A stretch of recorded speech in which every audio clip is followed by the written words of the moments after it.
Có gì lưu shi hao, có gì lưu dài nhiều. Mùa thao đưa chế mùa kê shi lưu. Cả mùa gió kê lưu gió ya trao cô y linh kia. Lo cô chế ua lưu shi lo. Cứ gì từ ninh sâu mùa lưu shi đau hù. Mùa gió kê lưu sông trao cú. Lo cô chế mùa plư. Sai nữ chỉ muốn quay chỉ muốn theo kia. Cùng lúc xe thiên linh cái mũi chỉ cho lo. Vì cô sẽ lo mũi chế luôn đã luôn dìa. Do cái lưu xe thiên cao chúa cô.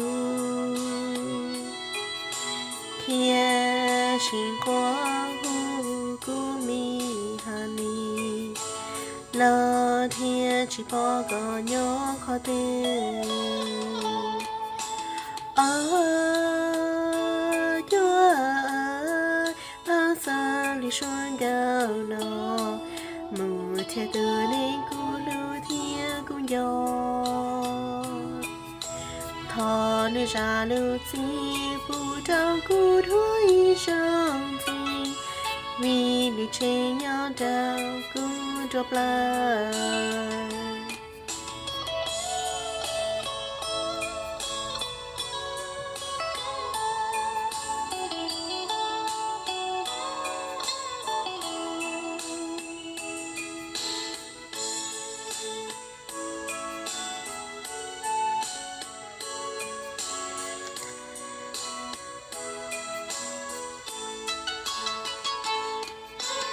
Vì cô sẽ lo muốn trên luôn đã luôn dìa.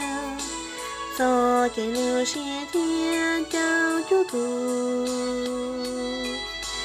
Thiên xin qua hù cô mi hà ni. Lo thiên chỉ bỏ có nhỏ khó tin.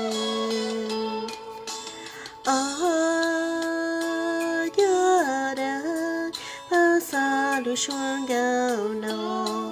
Mù thiên từ nên cô lưu thiên cũng gió. Thọ nên ra lưu chim bù trao cô đuối như sông chim. Vì lưu trên nhau đau cũng drop lại.